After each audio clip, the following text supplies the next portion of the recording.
রবিবারের সকাল 7:55 10ই আগস্ট আমরা হাজির হলাম সোমবার মানে কালকের 11th August market analysis video নিয়ে। সোমবারের অ্যানালাইসিস কি হবে, Nifty bank Nifty overall global market কিভাবে ট্রেড করছে, খুঁটিনাটি বিষয় নিয়ে আজকের এই ভিডিও। এবং আমি গোপাল আপনাদের প্রত্যেকেই অভিনন্দন জানাচ্ছি MK trading and academy for the stock মার্কেটের official YouTube channel MK trading বেলদাতে। নিফটির যদি আমরা ডেলি চার্টে চলে আসি তাহলে শুক্রবার নিফটি আমাদের কাছে যে লাস্ট সাপোর্ট ছিল সেই সাপোর্ট লেভেলটাকেও নিফটি ব্রেক করেছে। 24,450 যে 60-এর যে জোনটা ছিল সেই জোনটাকে ব্রেক করেছে এবং 24,363 বলতে গেলে 24,365 কাছাকাছি নিফটি ক্লোজিং দিয়েছে, 232 পয়েন্ট নেগেটিভ ক্লোজিং দিয়েছে।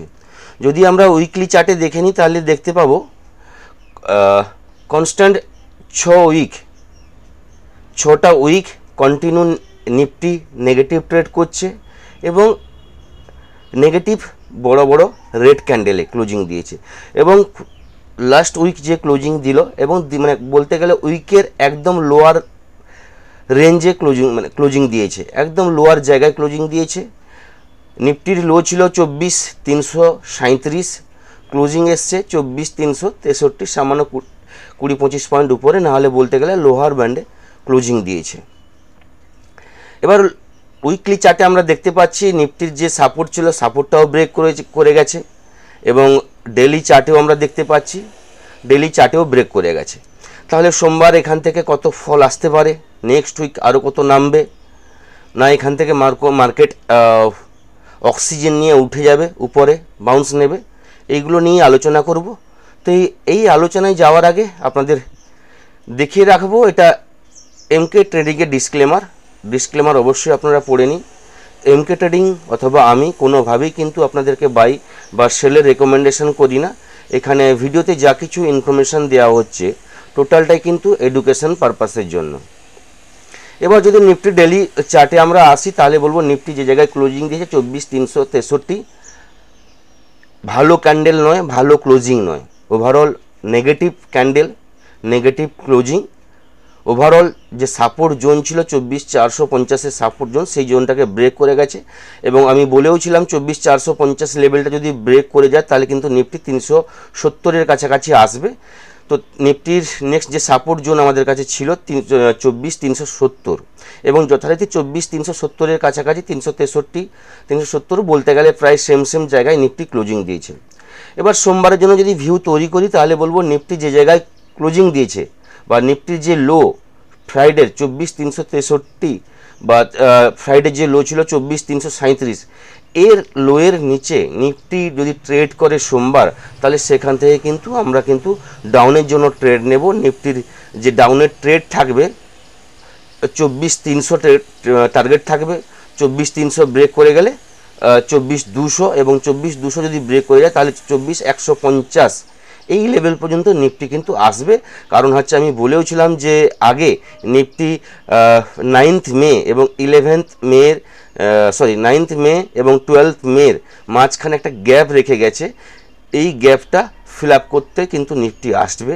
নিফটি যদি 24,350 থেকে 70 জোনের নিচে ট্রেড করে, মোটামুটি তার ভাবে বলতে পারি নিফটি যেই লেভেলটা বলেছিলাম 24,370 থেকে 350 ওই জোনেই নিফটি ক্লোজিং দিয়েছে।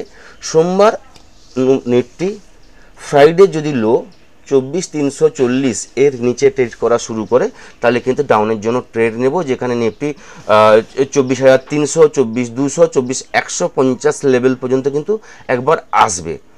হ্যাঁ, যদি এখান থেকে মার্কেট বাউন্স নিয়ে নেয় 24,350-কে সাপোর্ট ভেবে যদি নিফটি বা 24,370-কে যদি নিফটি সাপোর্ট ভেবে যদি বাউন্স নেয়, এখান থেকে রিকভারি করার চেষ্টা করে, তাহলে কিন্তু বলবো নিফটিতে আমাদের যদি বাইং আসতে হয় তাহলে বলবো আমরা 4 আওয়ার্স টাইম ফ্রেমে চলে যাব। তাহলে বলবো লাস্ট যে 4 ঘন্টার যে সুইং হাই 24,470 এর উপরে যতক্ষণ না নিফটি ট্রেড করছে ততক্ষণ কিন্তু কোনো পজিটিভ ট্রেড নেওয়া যাবে না। অ্যাকচুয়ালি যদি আপনি সেফ ট্রেড নিতে চান তাহলে বলবো 24,500 এর উপরে থাকলে নিফটিতে কিন্তু বাইং আসবে। হ্যাঁ, যদি আপনি ছোটোখাটো ট্রেড নিতে চান, স্ক্যাল্পিং করতে চান, তাহলে বলবো 24,470 উপরে থাকলে কিন্তু একটা ট্রেড নিতে পারেন, যেখানে ফার্স্ট টার্গেট থাকবে 24,500 এবং 24,530 এই লেভেলগুলো কিন্তু পরপর চলে আসবে।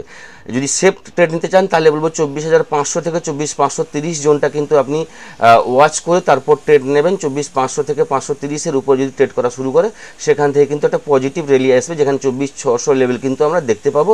24,600 লেভেল যদি আমরা দেখতে পাই এবং এর উপর যদি ট্রেড করা শুরু করে তাহলে কিন্তু নিফটি 24,650 জোনের জন্য আসবে। 24,650, 24,680 এবং 700 জন্য কিন্তু নিফটি পরপর কিন্তু আসতে পারে। কিন্তু 24,500 থেকে 530 জোনটা নিফটির কাছে নেক্সট আবার রেজিস্ট্যান্স হয়ে দাঁড়াবে।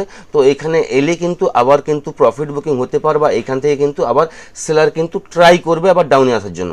তো এই লেভেলটা কিন্তু মনে রাখবেন, 24,500 থেকে 530 জোনটা, এই জায়গাটা কিন্তু যতক্ষণ না কোনো গ্রিন ক্যান্ডেলে ক্লোজিং দিচ্ছে কিন্তু পজিটিভ র্যালি আসবে না।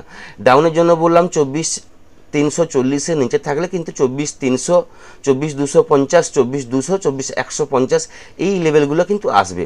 ওভারঅল মার্কেটে নেগেটিভ চলছে, গ্লোবাল সেন্টিমেন্ট নেগেটিভ চলছে, ট্যারিফ নিয়ে নিউজ আমাদের কাছে প্রতিনিয়ত আসছে। তো সেন্টিমেন্ট নেগেটিভ চলছে, আমাদের বলতে গেলে ইন্ডিয়ান মার্কেট নেগেটিভে নেই, নিউজ বেস মার্কেট চলছে। নিউজের কারণে মার্কেট আমরা ডাউন দেখতে পাচ্ছি। তো মার্কেট বাউন্স নেবে, এমন নয় যে মার্কেট কন্টিনিউ এখান থেকে 22,000, 20,000 চলে আসবে। দেখুন মার্কেট ফল হচ্ছে, অপরচুনিটি আসছে এখান থেকে আপনাকে ইনভেস্ট করার জন্য। তো মার্কেট ফল হয়েছে মানে এখান থেকে ফার্স্ট রিকভারি হবে, এটা আমরা প্রত্যেকেই জানি। মার্কেট মানে কন্টিনিউ কিন্তু ডাউনে যেতে পারে না, কন্টিনিউ কিন্তু আপ ট্রেন্ডে যেতে পারে না। তো ডাউন এসছে, আমাদের সুযোগ খুঁজতে হবে কোন জায়গায় মার্কেট বাউন্স নেয়, সাপোর্ট নেয়, কোন জায়গা থেকে মার্কেট রিকভারি করে। এই জায়গাটার জন্য কিন্তু আমাদের ওয়েট করতে হবে এবং প্রপারলি যদি রিকভারি নেওয়া শুরু করে সেখান থেকে কিন্তু ফার্দার কিন্তু আমরা 26,000 লেভেল কিন্তু আমরা দেখতে পাবো এবং আবার কিন্তু হাই নিফটিতে কিন্তু আমরা দেখতে পাবো।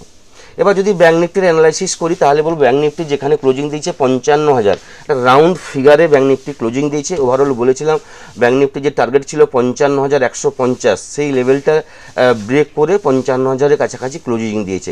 এবার ব্যাঙ্ক নিফটিরও সে একই ভিউ, ব্যাঙ্ক নিফটি যেখানে ক্লোজিং দিয়েছে তার নিচে যদি সোমবার ট্রেড করা শুরু করে তাহলে সেখান থেকে কিন্তু নেগেটিভ ট্রেন্ড আসবে।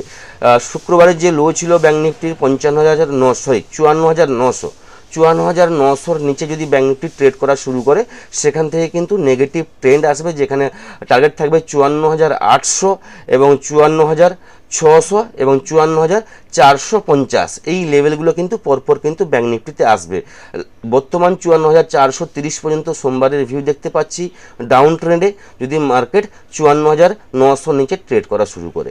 এবার যদি ব্যাঙ্ক নিফটিতে আমরা ওভারঅল যদি ট্রেড নিতে চাই পজিটিভ ট্রেড, তাহলে বলবো 4 ঘন্টা যে সুইং হাই 55,200 এর উপরে যতক্ষণ না ব্যাঙ্ক নিফটি ট্রেড করা শুরু করছে পজিটিভ র্যালিতে বা পজিটিভ ট্রেড আমরা নিতে পারি না। 55,200-র উপরে যদি ব্যাঙ্ক নিফটি ট্রেড করা শুরু করে সেখান থেকে কিন্তু একটা পজিটিভ র্যালি আমরা স্ক্যাল্পিংয়ের জন্য করতে পারি, যেখানে ব্যাঙ্ক নিফটির ফার্স্ট টার্গেট থাকবে 55,400, 55,550, 55,600 এই লেভেলগুলো কিন্তু মনে রাখবেন। ব্যাঙ্ক নিফটি ওভারঅল ক্লোজিং বেসিসে যতক্ষণ না 55,650-এর উপরে প্রপার গ্রিন ক্যান্ডেলে ক্লোজিং দিচ্ছে, প্রপার কিন্তু আপ র্যালি আসবে না। 55,600 থেকে 650 জোনটা কিন্তু আমাদের কাছে রেজিস্ট্যান্স বা উপরের বাধা হিসাবে আমাদের কাজ করবে। এই জায়গায় এলে কিন্তু আবার কিন্তু সেলার একবার ট্রাই করবে এই জায়গা থেকে ডাউনে আসার জন্য। তো এই লেভেলটা কিন্তু মনে রাখবেন। তো 55,600 থেকে 700 জোনটা এই লেভেলের উপরে ব্যাঙ্ক নিফটি যদি ক্লোজিং দিতে পারে সোমবার কি মঙ্গলবার, তাহলে সেখান থেকে কিন্তু ফার্দার কিন্তু পজিটিভ র্যালি আসবে। ওভারঅল নেগেটিভে বললাম মার্কেট নেগেটিভ চলছে, ডে লো ব্রেক করে গেলে ফ্রাইডে লো ব্রেক করলে আমরা কিন্তু পরপর কিন্তু লোগুলো কিন্তু আমরা দেখতে পাবো এবং 54,400 লেভেলটা যদি ব্রেক করে যায় তাহলে কিন্তু ব্যাঙ্ক নিফটিতেও কিছু গ্যাপ থেকে গেছে, যেটা হচ্ছে 9th মের যে গ্যাপ থেকে গেছে এই গ্যাপকে কিন্তু আসতে পারে, যেটা হচ্ছে 54,000-এর লেভেল। 54,400-র নিচে যদি ব্যাঙ্ক নিফটি ক্লোজিং দেয় তাহলে কিন্তু 54,000 লেভেল কিন্তু আমরা ব্যাঙ্ক নিফটিতে দেখতে পাবো। এবার যদি গ্লোবাল মার্কেট আমরা দেখে নিই তাহলে গ্লোবাল মার্কেট কিভাবে ট্রেড করেছে ফ্রাইডে স্যাটারডে আমরা দেখে নেব। ইউএস মার্কেট পজিটিভ ট্রেড করেছে, Europe market flat to positive flat to negative trade করেছে, Asian market gift Nifty 40 point পজিটিভে ফিউচার দাঁড়িয়ে আছে 24,440-এর কাছাকাছি। বাকি Asian market Hang Seng 228 point negative 222 point, Nikkei 761 point positive trade করছে, বাকি সব flat to positive flat to negative. এফআইদের ডেটা যেটা আমাদের কাছে বলতে গেলে মার্কেট ডাউন যাওয়ার জন্য দুটো কারণ, এক হচ্ছে ট্যারিফ, 2 নম্বর হচ্ছে এফআইদের সেলিং। তো এই দুটো বড় কারণ আমাদের কাছে ছিল এফআইদের সেলিংয়ে। এবার শুক্রবার দিন এফআইদের কিন্তু বাইং এসছে, 1932 কোটি টাকার বাই করেছে, সেখানে ডিআইরাও 7,723 কোটি টাকার বাইং করেছে। ওভারঅল ফ্রাইডে এফআই এবং ডিআই দুতরফের পক্ষ থেকে বাইং এসছে। তো এই বাইংটা এফআইদের ফলস বাইং না এখান থেকে এফআইরা বাইতে এলো, সেটা কিন্তু সোমবার মার্কেটে আমরা দেখতে পাবো। সোমবার যদি বাইংয়ে আসে তাহলে ভাববো এফআইরা কিন্তু পজিটিভে আসছে। এবার এফআইরা যদি পজিটিভে আসে, বাইংয়ে আসে, মার্কেট কিন্তু রিকভারি করবে। তো যারা আমার এই চ্যানেলে নতুন এসছেন প্রত্যেকেই বলবো সবাই লাইক শেয়ার কমেন্টস অবশ্যই করবেন, এবং সাবস্ক্রিপশন করার পর বেল আইকনগুলো ক্লিক করবেন, যাতে এমকে ট্রেডিংয়ের পক্ষ থেকে যে ভিডিও আসবে সেটা কিন্তু আপনাদের কাছে প্রথমেই কিন্তু আসবে। তো এই থাকলো সোমবারের 11 আগস্টের ভিউ।